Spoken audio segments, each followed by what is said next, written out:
Have you ever caught yourself rehearsing an argument that never happened? Yet the more you replay it, the angrier you feel, until the imagined scene leaves a real bruise on your day. Or stepped onto a stage, a date, a job interview already convinced you choke, and like the universe obliged, you stumbled on the first line. That's not bad luck. That's the hidden author inside you, the narrator who edits memories, forecasts disasters, and quietly steers your life by penning a story you didn't know you were reading. From the moment we wake, an unseen storyteller starts to weave. Neuroscientists call it the default mode network. Philosophers call it the narrative self, but most of us know it only as background noise. Breakfast tastes like simple carbohydrates, yet the voice insists. It is evidence of slipping discipline. A colleague's shrug is retyped as rejection before our coffee cools. These sentences feel like observations, yet they are opening lines of a script we will perform by noon. Researchers at Harvard once asked volunteers to imagine losing a job. Brain scanners recorded almost the same physiological storm as people who had actually been fired. The body cannot reliably separate an event from a vivid story about the event. Heart rate, cortisol, breath, all sync to paragraphs no one else can hear. Memory offers little safety because each recall is an unsupervised edit. Pull yesterday out of the drawer and today's mood scribbles in the margin before sliding it back. Over years, small revisions harden into plot armor. Good things never last.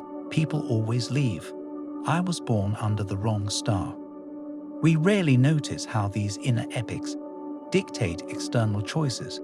Expect boredom at a party and you arrive late, hover near the exit, arms folded, confirming the prophecy. Picture yourself thriving abroad and almost absent-mindedly, you download language apps, price, flights, and before the passports expire, the fiction has become geography. Brain scans show that imagining the future and remembering the past light up nearly identical neural circuits. The novelist is thrifty. It copies and pastes old paragraphs forward. I first understood the power of this mechanic while coaching a fellow student named Aya. She played with flawless intonation, yet never advanced beyond regional competitions. Her private monologue whispered, "I'm the reliable second chair, never the soloist." I asked her to record every rehearsal twice, once noting the critic's phrases verbatim, once imagining the words a champion might use. 2 weeks later, the champion outwrote the critic, and in her next audition, Aya lingered over bold rubato none of us had heard before. The judges moved her to first chair. The music had changed because the story had. Stories can imprison as easily as they liberate. Darius, an engineer with a notebook full of startup concepts, never launched a thing.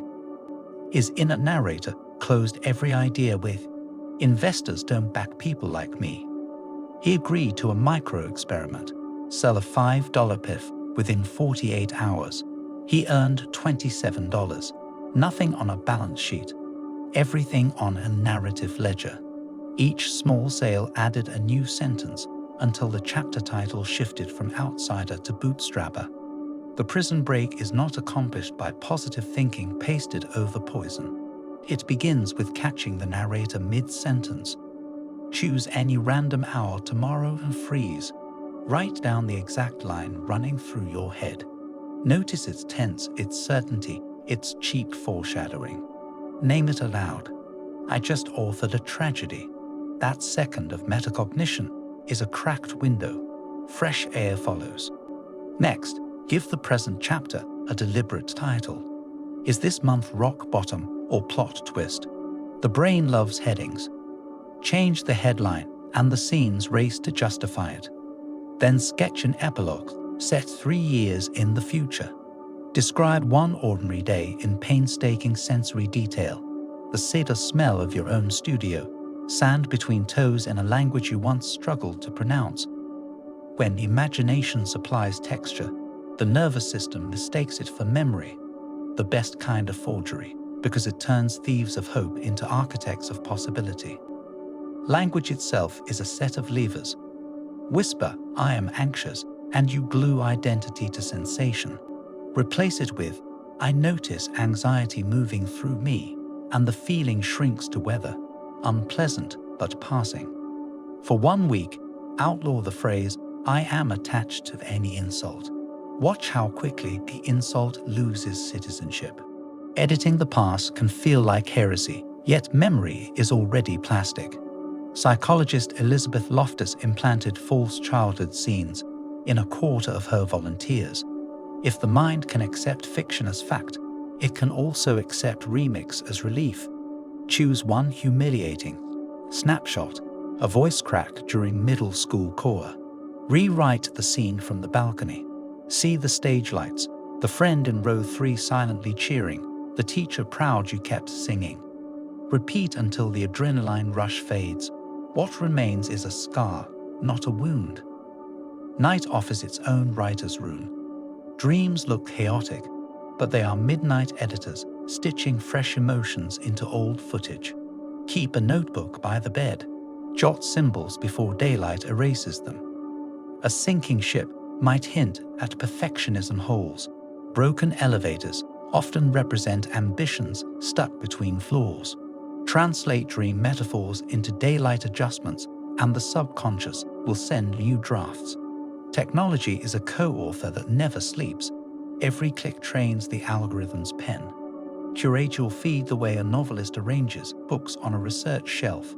Follow channels that echo your intended voice. Mute headlines that shout deterministic doom. Design a library where every tab nudges the plot forward. None of this denies external realities. Wars erupt, economies quiver, prejudice bites. Yet even in extremity, story remains leverage. Viktor Frankl, writing meaning inside Auschwitz, proved that while circumstances pen the setting, interpretation selects the genre. Tragedy can become testimony. Exile can become classroom. When many individuals rewrite, culture itself changes genre. Trauma passes between generations like an unfinished manuscript. So does healing. So here is a ritual for the next blank page. Before sleep, whisper 3 lines to the darkness. I am the author. The draft is mine to revise. Tomorrow begins a new chapter. Let the words seep into dreams where the midnight writer waits. Because the plot you accept is the life you will live, and the narrator is waiting for instructions. If this exploration sparked even one new sentence in your mind, tap like, hit subscribe, and share in the comments which old script you're shredding first.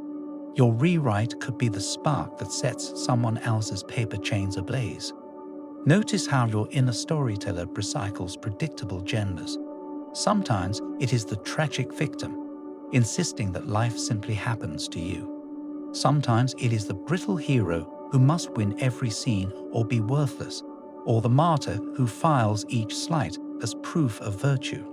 On restless nights it masquerades as the secret fraud certain that unmasking is minutes away. These are not harmless bedtime stories. Research led by McAdams shows that the people who lean on redemption arcs, a dark chapter followed by insight and recovery, walk through life with steadier moods and deeper satisfaction. Those who frame events as contamination, a perfect day ruined forever by betrayal, carry heavier clouds of depression. Same chronology, 2 narrations, opposite climates. The future, too, is mostly fan fiction projected onto blank pages of time. Imagine tomorrow's meeting ending in ridicule, and you will arrive already shrinking, making the prophecy cheap to fulfill. Envision a handshakes sealing your proposal and shoulders rise. Voice steadies, questions turn curious. Functional MRI proves the brain economizes, using the same circuitry to recall and to pre-life. Unresolved chapter endings become templates. Family scripts of scarcity or mistrust photocopy themselves across generations until one author refuses the template. How then to rewrite without slipping into denial? Start by catching the narrator mid-sentence. Random phone alarms can serve as spotlights. When one rings, transcribe the present thought word for word. On paper, the drama often looks laughable, and laughter is a door. Next, rename the month. Instead of rock bottom, try plot twist, research expedition, or chapter 1. The nervous system treats headlines like GPS waypoints. Change the title and scenes conform. Now write an epilogue dated exactly 1,000 days from tonight. Describe the ordinary bliss of that future with sensory precision. Winter sunlight through a studio skylight, the hiss of espresso on your own countertop, laughter in a language you're just fluent enough to dream in. Detailed imagination lays neural tracks. Motivation is the train that follows. Change also hides in grammar. Say, I am exhausted, and identity fuses with fatigue. Replace it with, I feel exhaustion moving through, and you become sky instead of storm. Over time, that sliver of space grows into choice. Viktor Frankl called it the last of human freedoms, the power to select our response, no matter how tight the cage. I have seen language edits save companies and marriages. During narrative therapy in Rwanda, neighbors who had lost families sat in circles and retold nightmares until paragraphs shifted from isolated agony to communal rebuilding. Post-traumatic stress dropped by more than half, not because history was changed, but because its meaning was. Memory remains pliable. Elizabeth Loftus taught us that recalling is rewriting. Use that plasticity on purpose. Take a scene that once shrank you and repaint the periphery. Add the smell of popcorn in the auditorium, the stranger who smiled, the courage it took to remain on stage. Replay the director's cut nightly until the amygdala lowers its guard. Scars remain, but the wound closes. At the practical level, a calendar is merely a novel written in time blocks. Print last month's itinerary and highlight hours invested in plots you claim to detest. Doom scrolling, doom talking, doom procrastinating. Green light the hours that match your future chapter. Often the ratio startles, proof that the invisible author is still in charge. Offer that author a contract, 1 hour each dawn, to draft the day intentionally. Implementation intention studies show that such specificity can double follow-through. Conflict will remain because a story without tension is a brochure. Debt, illness, prejudice, antagonists shape character. Instead of erasing them, invite them to speak. Ask what skill they force you to practice. Debt teaches budgeting. Illness teaches the fragility of afternoons. Betrayal teaches the mathematics of boundaries. When antagonists become reluctant tutors, you graduate quicker. Dreams join the editing team each midnight. Keep a notebook on the pillow and harvest fragments before morning disbelief dissolves them. Tidal waves often hint at emotion overflow. Broken elevators at ambition stalled between floors. Taking notes is free therapy. Lucid dreaming, practiced through simple daytime reality checks, lets you storyboard courage while the body sleeps, strengthening. Muscle memory, indistinguishable from waking rehearsal. Technology co-writes incessantly. Every scroll funds or bankrupts your storyline. Curate timelines the way chefs source ingredients. Starve the algorithm of deterministic headlines. Anything that declares the future closed. Install extensions that flag absolutist language that challenge the narrator's gloom with questions.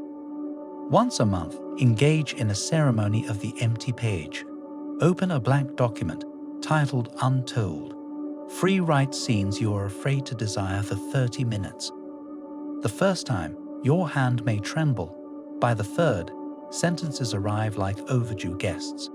Exposure turns taboo dreams into blueprint drafts. Remember that no single voice holds the copyright on your life.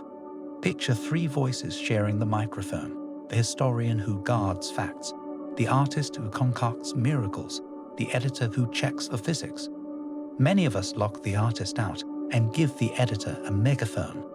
For balance, schedule unrationed minutes where the artist may rave before the editor tidies prose. Innovation is rarely born from neatness. Monitor progress with a word count ledger. Record negative sentences overheard and the rewrites that replace them. When positive lines consistently outnumber the old by 2 to 1, behavior follows silently, like sunrise. The ledger proves to the skeptic inside that storytelling is analytics wearing a velvet cloak. Whenever exhaustion whispers that story work is luxurious, recall that civilizations pivot on narrative. The pamphlets of abolition, the speeches of suffrage, the manifestos of independence. Personal revolutions scale upward. Free one mind, and that liberty leaks into its friendships, boardrooms, ballots. Legacy is not a grand final, but an accumulative style. Picture your 80-year-old self flipping through today. What chapter title earns their grin? Write it on a sticky note above your keyboard and let daily sentences aim true. Sooner than you expect, strangers will remark that you seem different, more deliberate, less rehearsed by fear. They are sensing the page beneath your words has changed texture. Tonight, after the screen fades, sit with the silence. Feel the chair under your spine, the cursor blinking in the dark. Whisper, "I am the author." The draft is mine to revise. The next sentence begins now, and when dawn smudges the window, place that sentence on paper. If this exploration rewrote even one elusive line in the novel of your mind, press like, tap subscribe, and tell us in the comments which old script you have chosen to shroud first. Your single line might be the match that lights another author's midnight page.